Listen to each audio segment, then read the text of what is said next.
உங்க toilet cleaner bison toilet cleaner குவாலிட்டியை விட பெட்டர்னு நிரூபிச்சா உங்க மொத்த பணமும் ரீஃபண்ட். பைசன் டாய்லெட் கிளீனர் இப்போது 79 ரூபாயில்.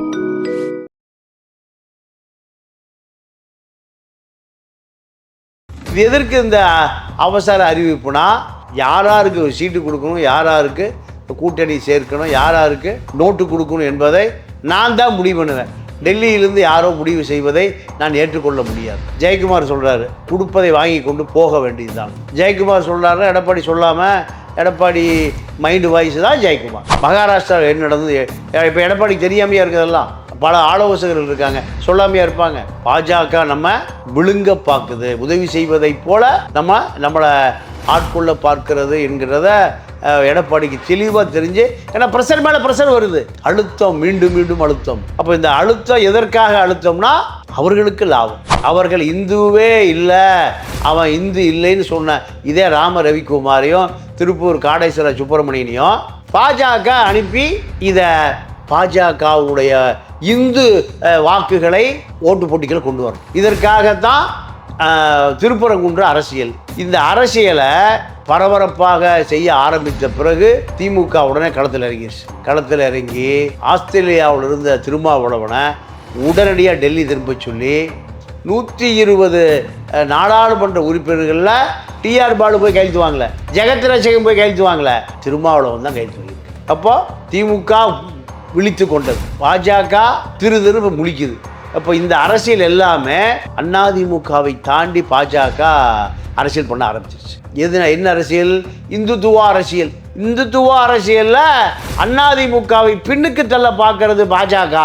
எடப்பாடி ஸ்டாலினை காப்பாற்றுறாரு, ஸ்டாலின் எடப்பாடியை காப்பாற்றுறாரு. இதுதான் நடக்கும். போன ஆட்சியில் அதிமுக எடப்பாடி முதலமைச்சராக இருந்த பொழுது பிடபிள்யூ கான்ட்ராக்ட் அத்தனை திமுக எம்எல்ஏக்களுக்கும் கொடுக்கப்பட்டது. இல்லை, திராவிட இயக்க அரசியல் என்பது திமுக அதிமுகவுக்குள் ஒரு இணக்கமான அரசியல் தான். அம்பானி அதானி பல லட்சம் கோடி திருடிட்டு இருக்கான், கேட்பதற்கு நாதி இல்லை. ஏழை எளியவன் நீங்கள் ஹுண்டாயிலையும் டொயோட்டாவிலையும் வேலை செஞ்சால் சம்பளம் தர மாட்டேங்கிறான். ஹுண்டாயை போல ஒரு தொழிற்சாலையை இந்தியாவில் இருக்கிற தொழில்துறைகளை ஏன் உருவாக்க முடியாது? டொயோட்டாவை போல ஒரு கனரக மோட்டார் தொழிற்சாலை ஏன் டாட்டா உருவாக்க முடியாது? ஜப்பான்லேருந்து டொயோட்டாவும் கொரியாவிலேருந்து ஹுண்டாயும் வந்து தான் இந்த நாட்டில் தயார் பண்ணுமா. சென்னையில் தயாரிக்கும் உலகெங்கும் பயணிக்குங்கிறான். இங்கே இருக்கிற தொழிலாளிக்கு 30,000 ரூபா சம்பளம், தென்கொரியாவில் 3 லட்ச ரூபா சம்பளம். அப்போது இந்த கார்ப்பரேட் முதலாளிகள், பாஜக கார்ப்பரேட் முதலாளிகள் அந்நியர்களை சுரண்டக்கூடிய வேட்டைக்காடாக வச்சுருக்கான்.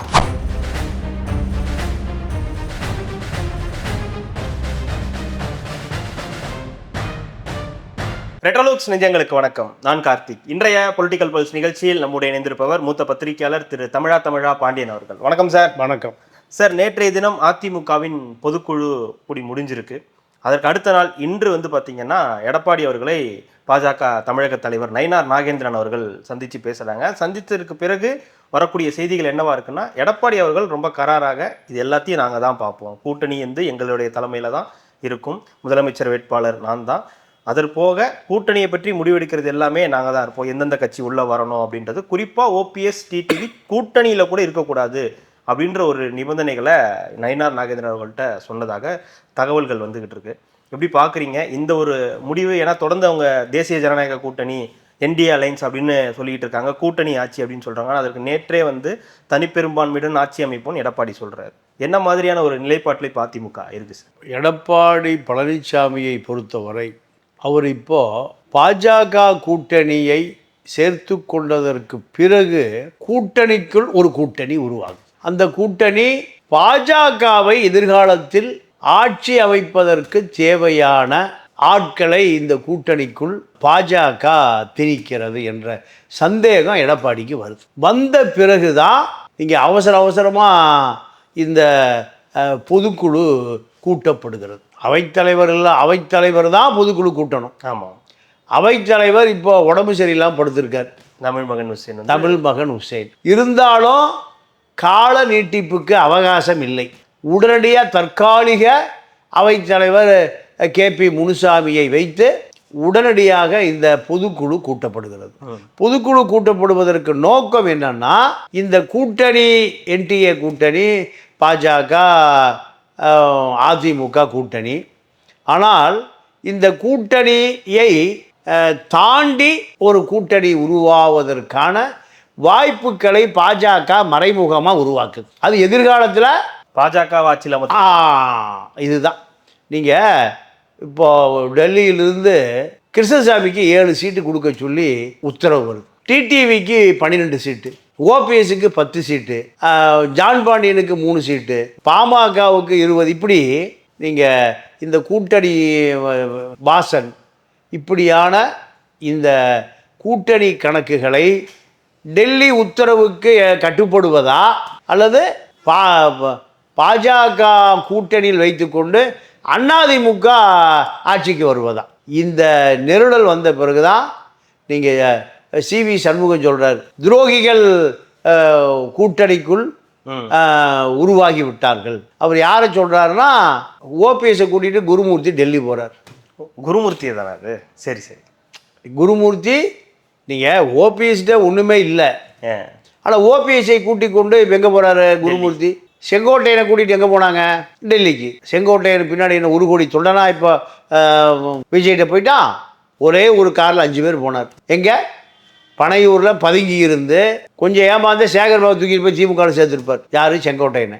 இதே நிலைமையில் ஓபிஎஸ்ஐ பாஜக ஒரு பெரிய சக்தியாக கூட்டிகிட்டு போய் டெல்லிக்கு அவருக்கு ஒரு பெரிய முக்கியத்துவம் கொடுக்குறாங்க. இதெல்லாம் எடப்பாடிக்கு பிடிக்கல. அப்போ எடப்பாடி என்ன நினைக்கிறாரு? அதிமுக கூட்டணிக்குள் யாரை சேர்த்த வேண்டும், யாரை சேர்க்கக்கூடாது என்கின்ற அதிகாரம் அத்தனையும் அதிமுக மாவட்ட செயலாளர், ஒன்றிய செயலாளர், நகர செயலாளர், முன்னாள் இந்நாள் சட்டமன்ற உறுப்பினர்கள் அத்தனை பேரும் சேர்ந்து தான் பொதுக்குழு செயற்குழு அத்தனை பேர் சேர்ந்து எடப்பாடிக்கு முழு அதிகாரத்தை கொடுக்கிறோம். இப்படி ஒரு பொதுக்குழு கூட்டம் முடிந்து அறிவிப்பு வெளியே வருது.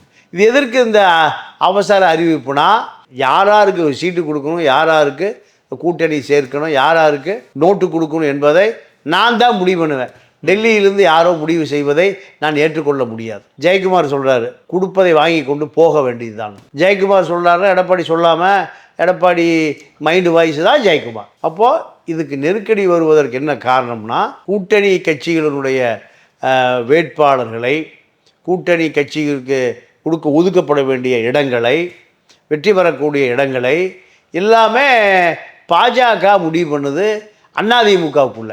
இது அதிமுக தனிப்பெரும்பான்மை குறைஞ்சது ஒரு 150 சீட்டாவது எடப்பாடி நின்னா தான் நீங்கள் பெரும்பான்மை 118 வர முடியும். அப்போ 150ஐ வைத்து கொண்டா மீதி 84 தான் கூட்டணி கட்சிகளுக்கு. இதில் விஜய்க்குமான ஒரு இடம் இருக்குது. விஜய் தனித்து நிற்பதா அல்லது அதிமுக கூட்டணிக்குள் கொண்டு வருவதான ஒரு குழப்பமான நிலை தான் அதிமுக கூட்டணிக்குள்ள. பாஜக இப்போ ஒரு தடுமாட்டத்தில் இருக்குது. இப்போ இவ்வளவு தடுமாட்டத்திற்கும் காரணம், எதிர்காலத்தில் பாஜக தமிழ்நாட்டில் காலூன்ற வேண்டுமென்றால் நமக்கு ஒரு பெரும்பான்மையான சட்டமன்ற உறுப்பினர்கள் உள்ளே இருக்கணும். பாஜகவா அதிமுகனா அவ்வளோ பேர் பாஜக பக்கம் வந்துடணும். அதிமுகவா பாஜகவானா அப்போது எடப்பாடி என்ன நினைக்கிறாரு? ஓபிஎஸ் பாஜக ஆளு, டிடிவி பாஜக ஆளு, சசிகலா பாஜக ஆளு, ஜான் பாண்டியன், கிருஷ்ணசாமி, இப்படி ஒருவேளை தாவேக்காவை வந்தாலும் சரி, பாஜகவே வந்தாலும் சரி, தமிழறிவி மணியனே போய் இப்போ காந்தி மக்கள் இயக்கத்தை பாஜகலே சேர்த்துட்டார். வாசன்ட்ட சேர்த்தார். ரெண்டும் ஒன்று தானே சார்? தமிழ் மாநில காங்கிரஸ் சார், நீங்கள் பாஜக. காங்கிரஸ் போய் எப்படி பாஜக கூட்டணியில் சேருமா? சேர்ந்துருச்சே. அப்போ ஒரு படத்தில் தான் கவுண்டமணி பால்காரங்கிட்ட, ஏன்டா பால் பூரா தண்ணியாக இருக்குதுங்கவா? ஆமாம், தண்ணியாக தான் இருக்கும், பால் கிடைக்கல, அதனால தண்ணி கலந்துட்டேங்க. சரி, பாதி காசு உங்கள்கிட்ட தரேன், மீதி காசை கார்பரேஷனில் கட்டிடுறேன், அவன் தான் உனக்குலாம் தண்ணி விடுறான். அந்த மாதிரி தமிழ் மாநில காங்கிரஸ் இப்போ இந்த கூட்டணியில் இருக்குது பாஜக. காங்கிரஸ் என்னைக்காவது கூட்டணி பாஜகவில் போய் சேருமா? அப்போ இதுதான். அப்போ தமிழறிவி இப்படியான ஒரு கணக்கை பாஜக போடுது, இப்போவே போடுது. யார் டெல்லிக்கு போனாலும் அமித்ஷாவை சந்திப்பதை 2ஆம் கட்டமாக நிர்மலா சீதாராமனை சந்திக்கிறாங்க. நேரு சந்திச்சார், அதை சொல்லுங்க. எல்லாருமே நீங்கள் அதிமுக திமுக எல்லாருமே எங்கே போய், ஏன்னா தமிழ்நாடு அரசியலை நிர்மலா சீதாராமன் ஸ்டடி பண்ணுறாங்க, கண்காணிக்கிறார்கள், உதவுகிறார்கள். எதுக்கு? எதிர்காலத்தில் பாஜகவினுடைய தமிழக முதலமைச்சர் வேட்பாளர் நிர்மலா சீதாராமன். இதனால தான் ஃபியூச்சர் ஆமாம் கண்டிப்பாக நடக்கும். பாஜக எப்பவுமே ஒரு 100 வருஷத்துக்கு முன்பே திட்டமிடுவோம். அதுதான் பாஜக. நீங்கள் திருப்பரங்குன்றத்தில் சிக்கந்தர் பகதூர் ஷா தர்கா இருக்குமா இல்லையாங்கிறது 100 வருஷம் முந்தைய முடிவு பண்ணிட்டான். அதான் இப்போ அரசியல் ஆரம்பிச்சிருக்கான். இன்னும் கொஞ்சம் நாளில் பார்த்தீங்கன்னா முருகன் ஜலம் எங்கே இருக்கும், பகதூர் ஷா தர்காவுக்குள்ளேயே இருக்கும். முருகன் அங்கேயே அவரே வந்துட்டாரியானுவான். நீங்கள் விநாயகர் எப்போ பல இடங்களில் இப்போ பூமியை பொத்துட்டு வெளியே வருவார். இதெல்லாம் ஒரு 30-40 வருஷம் முந்தி நடக்கும். பால் குடிப்பார். எப்படின்னு கேட்டிங்கன்னா பருத்தி கொட்டை இருக்குல்ல, பருத்தி கொட்டையை ஒரு 50 மூட்டை 20 மூட்டையை போட்டு விநாயகர் சிலையை வச்சு மண்ணை போட்டு மூடிடுவான். தண்ணியை ஊற்றுவானுங்க. தண்ணி ஊற்றுனா பருத்தி கொட்டை என்ன ஆகும், உப்பும் போது விநாயகர் மேலே வந்துடுவார். இப்படித்தான் இந்த கடவுள் என்பதே பாஜக காரனுக்கு ஒரு கருவி தான். உடப்பா நீங்கள் விநாயகர் செஞ்சு கூட கடலில் போட்டு வந்துடுவான். விநாயகர் எங்கே முதப்பார், கடலில் முதட்டு வருவார், கரைஞ்சி போயிடுவார், காணாமல் போயிடுவார். அப்போ பாஜக அப்போ இதே தான் தமிழ்நாட்டில் இப்படியாவது பாஜக ஆட்சிக்கு வந்து விட வேண்டும். இப்போ அதிமுக திட்டமிடுவதை விட பாஜக தான் அதிகமாக திட்டமிடுது. அதாவது இந்த கூட்டணியை இது பண்ணுறதுல பாஜக தான் முதன்மையாக இருக்குது. அதிமுக இல்லை. அதிமுகவை ஆட்சியில் அமர்த்த வேண்டிய அவசியம் பாஜக தான் இருக்குது, அதிமுக கூட இல்லை. ஒரே கல்ல 2 மாங்காய் 3 மாங்காய். ஒன்று பாஜக திட்டமிடுறது எடப்பாடி முதலமைச்சராக்குனா திமுக களத்தில் காலி. அதிமுக ஓட்டு பூரா பாஜகவுக்கு கிடைக்கும். பாஜக அதிமுக கூட்டணி வந்தால் தேர்தல் நின்னா பாஜகவுக்கு எப்படி பார்த்தாலும் எடப்பாடி 150 வச்சாலும் 84 பாஜக எம்எல்ஏக்கள் தான், பாஜக கூட்டணி எம்எல்ஏக்கள் தான். பாஜகவை அதிமுகவனா அத்தனை பேர் எங்கே போய் நிற்பாங்க, பாஜக போய் நிற்பாங்க. அதுதான் இப்போ பாஜக டிமாண்ட் பண்ணுது எடப்பாடியை. அப்போ எடப்பாடி இந்த கணக்குகள்லாம் எதிர்கால கணக்குன்னு பார்த்து தான் சுதாரிக்கிறார்.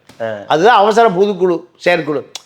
எல்லா அதிகாரம் எனக்கு கொடுத்துருச்சியா, நான் தான் ஒற்றை கொடைக்கு கீழே யாருக்கு எவ்வளோ சீட் கொடுக்குன்னு நான் தான் முடிவு பண்ணுவேன். இல்லை கூட்டணியே வேண்டாம், யாரும் கூட்டணியே வேண்டாம், பாமகவா நான் தான் கொடுப்பேன், வாசனா நான் தான் கொடுப்பேன், தேமுதிகவா எல்லாம் நான் தான் முடிவு பண்ணுவேன்.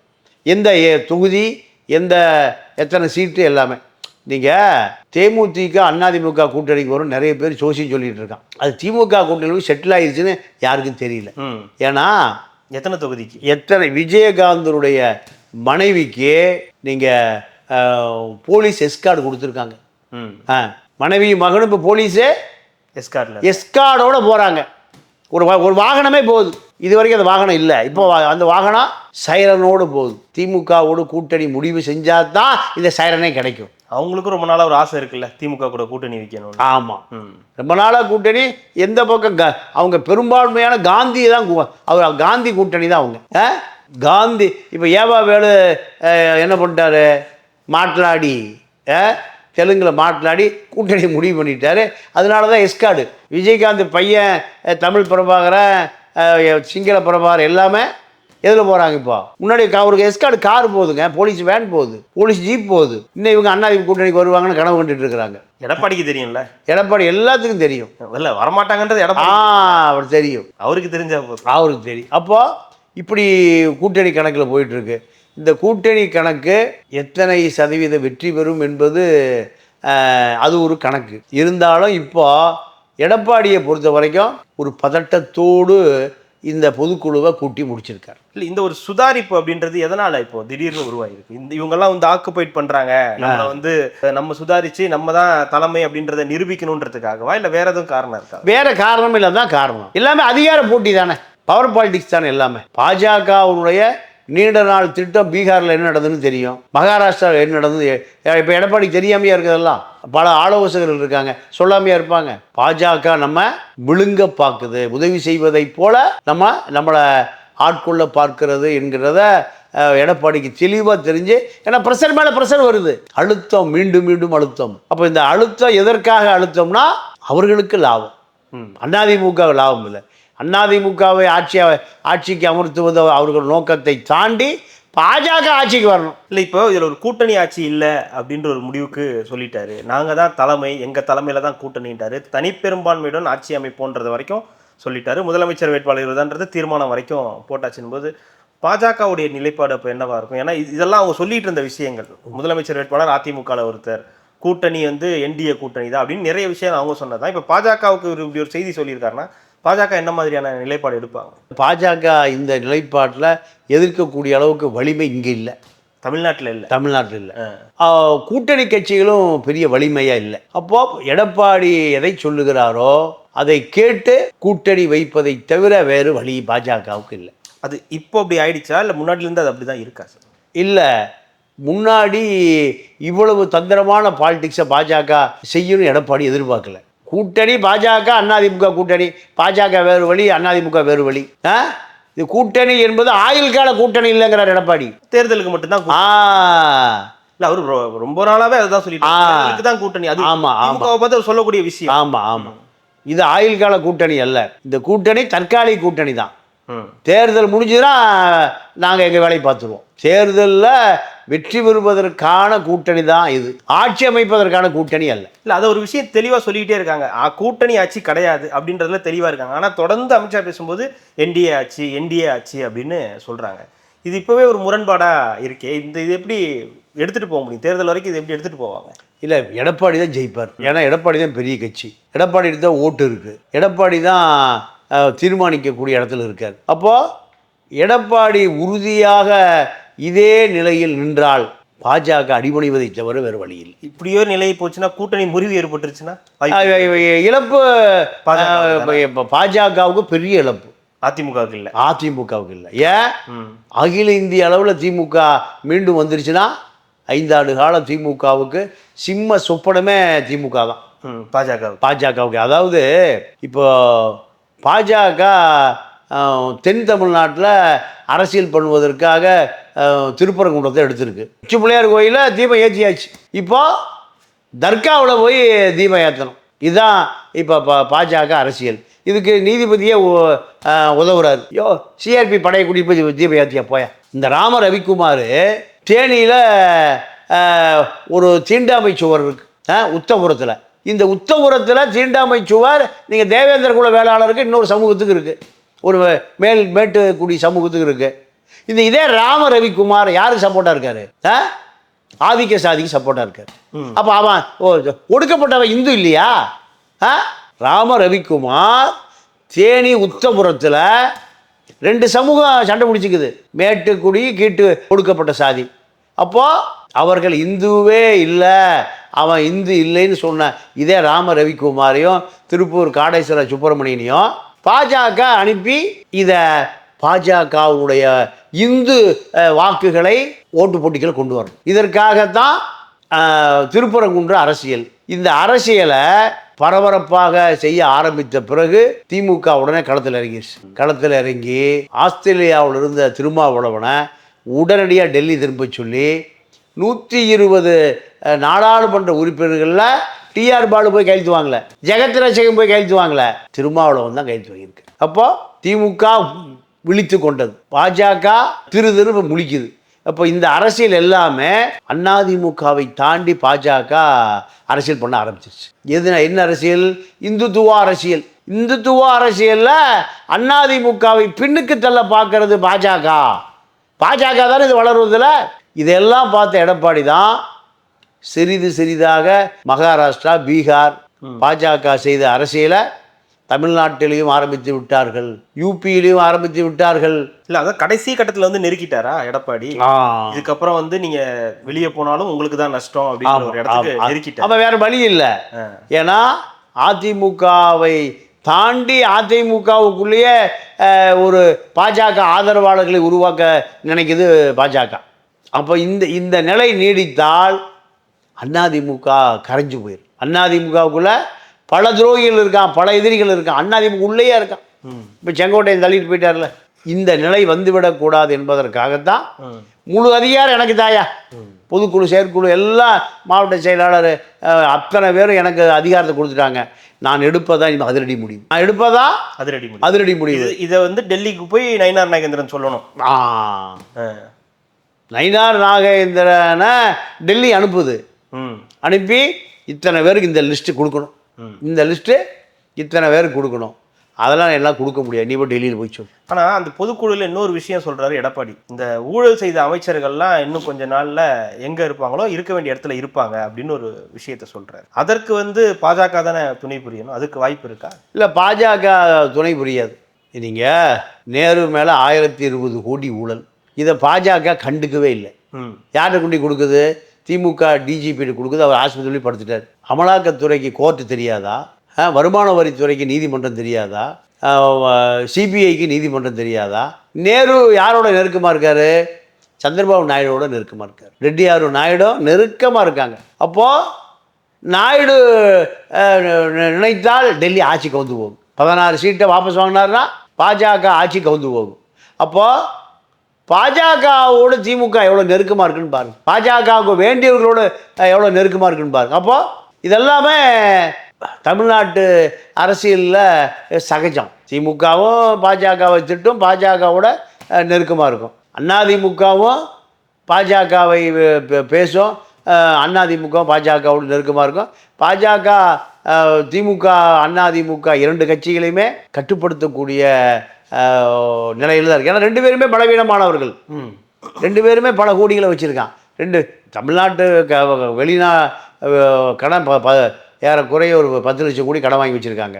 5 லட்சம் கோடி அதிமுக இருக்குது, 5 லட்சம் கோடி திமுக காரங்க இருக்குது. இது 2 எடுத்தால தமிழ்நாட்டு கடனை ஒட்டுமொத்தமாக கட்டி முடிச்சிடலாம். அப்போ எப்படி பாஜக நடவடிக்கை எடுப்பான்? இந்த 4.5 ஆண்டு காலம் 4.25 ஆண்டு காலம் திமுக மீது பாஜக எந்த நடவடிக்கை எடுக்கலையே. பூசை எடப்பாடி என்னத்தை சொல்கிறாரு? நடவடிக்கை எடுக்க போது எந்த அமைச்சரும் இந்த இதுலேயே திமுக ஆட்சியிலேயே எந்த அதிமுக அமைச்சர்கள் மீதும் நடவடிக்கை எடுக்கலையே. ஏமா இவர்களும் அப்போ பாஜகவும் திமுகவும் கூட்டு, திமுகவும் அதிமுகவும் கூட்டு, மக்களுக்கு வேட்டு. இதுதான் தமிழ்நாட்டு அரசு. அப்போ அதிமுக ஆட்சிக்கு வந்தாலும் திமுக மேலே நடவடிக்கை எடுக்க மாட்டாங்க. இதெல்லாம் காலம் நீங்கள் 2 காலமாக நடக்க. எம்ஜிஆர் காலத்திலே கருணாநிதி கட்டிக்கு வாங்கிட்டு இருந்தார். எம்ஜிஆர் சொல்லியா கோபாலபுரத்தில் ஒரு பொட்டி இறக்கி வச்சுட்டு வாங்கய்யா. எப்போ? நீங்கள் 77 அந்த நிலைமை. எம்ஜிஆர் 77 ஆட்சிக்கு வந்துட்டார். எதை இப்போ நீங்கள் முதலாளிகளுக்கு ஆதரவாக சட்டசபையில் ஒரு தீர்மானம் போடணும், ஒரு முடிவு எடுக்கணும்னா பொட்டியை கொண்டு முதல்ல எங்கே இறக்கி வச்சுருவாங்க? கோபாலபுரத்தில். இப்படி எம்ஜிஆரே கருணாநிதி வீட்டுக்கு பொட்டியை அனுப்புனாங்க காலத்தில் இருந்தால் இந்த திராவிட அரசியல் ஓடுது. தனியார் பஸ்ஸு முதலாளிகளை எம்ஜிஆர் கூப்பிடுறாரு. அப்போது சிதம்பரத்தினுடைய மனைவியின் சம்பந்தி தான் திருப்பூர் KN பழனிசாமி கவுண்டர். 25 வருஷம் அந்த ஊர் சேர்மன், 15 வருஷம் MLA. தனியார் பஸ் முதலாளி சங்க தலைவர் அவர் தான். எம்ஜிஆர் காலத்தில் 50 லட்ச ரூபா லஞ்சம் கொடுக்குறாரு. எதுக்கு? தனியார் பஸ்ஸுகளை அரசு உடைமை ஆக்கக்கூடாது. எல்லாம் 10 பஸ் 20 பஸ் 30 பஸ் வச்சுருக்கான், ஆக்கக்கூடாது. ஒன்று தனியார் பஸ் முதலாளிகள் சங்க தலைவர் KN பழனிசாமி கவுண்டரை எம்ஜிஆர் கருணாநிதி வீட்டுக்கு முதல்ல போய் ஒரு பெட்டியை கொடுத்துருவாங்க. ஏன்னா நான் பேசும்போதே அவருக்கு பிரஸுக்கு போயிடுவார். இன்னைக்கு வரைக்கும் அப்படி தான் இருக்குது. எடப்பாடி ஸ்டாலினை காப்பாற்றுறாரு, ஸ்டாலின் எடப்பாடியை காப்பாற்றுறாரு. இதுதான் நடக்கும். போன ஆட்சியில் அதிமுக எடப்பாடி முதலமைச்சராக இருந்த பொழுது PWO கான்ட்ராக்ட் அத்தனை திமுக MLAக்களுக்கும் கொடுக்கப்பட்டது. இல்லை, திராவிட இயக்க அரசியல் என்பது திமுக அதிமுகவுக்குள் ஒரு இணக்கமான அரசியல் தான். அதான் இவங்களும் இது பண்ணிக்கிறது. ஆமாம். இப்போ நான் திமுக ஆட்சிக்கு 4.5 வருஷம் முடிய போகிறது. எந்த அதிமுக அமைச்சர்கள் மீது எந்த நடவடிக்கையும் இல்லை. நேரு தான் அந்த முன்னாள் உள்ளாட்சித்துறை அமைச்சரை வேலுமணியை காப்பாற்றுறாரு. இப்போ சுப்பிரமணியம் ஹெல்த் விஜயபாஸ்கரை காப்பாற்றுறாரு. இதுதான் எல்லா துறை அமைச்சர்களுமே முன்னாள் அமைச்சர்களை இந்நாள் அமைச்சர்கள் காப்பாற்றுகிறார்கள். செந்தில் பாலாஜி வந்தோடனே 2.5 லட்சம் டன் நிலக்கரி கொள்முதல் செய்யவே இல்லை, அதையே காணும்னாரு. இப்போ சத்தத்தையே காணோம். ஆளுக்கு 1.5 லட்சம் டன் நிலக்கரி பிரிச்சுக்குவோம், பங்கு பிரிச்சுக்குவோம். இப்படி அதிமுக திமுக ரெண்டும் ஊழலில் காமராஜர் சொன்னதை போல ஒரு குட்டையில் ஊறிய 2 மட்டைகள். அப்போ இதெல்லாம் இது இங்கே டெல்லியில் இவர்கள் பிட்பாக்கெட் திருடர்கள், அவர்கள் வங்கி கொள்ளையர்கள். அம்பானி அதானி பல லட்சம் கோடி திருடிட்டு இருக்கான். கேட்பதற்கு நாதி இல்லை. ஏழை எளியவன் நீங்கள் ஹுண்டாயிலையும் டொயோட்டாவிலையும் வேலை செஞ்சால் சம்பளம் தர மாட்டேங்கிறான். ஹுண்டாயை போல ஒரு தொழிற்சாலையை இந்தியாவில் இருக்கிற தொழில்துறைகளை ஏன் உருவாக்க முடியாது? டொயோட்டாவை போல ஒரு கனரக மோட்டார் தொழிற்சாலை ஏன் டாட்டா உருவாக்க முடியாது? ஜப்பான்லேருந்து டொயோட்டாவும் கொரியாவிலேருந்து ஹுண்டாயும் வந்து தான் இந்த நாட்டில் தயார் பண்ணுமா. சென்னையில் தயாரிக்கும் உலகெங்கும் பயணிக்குங்கிறான்.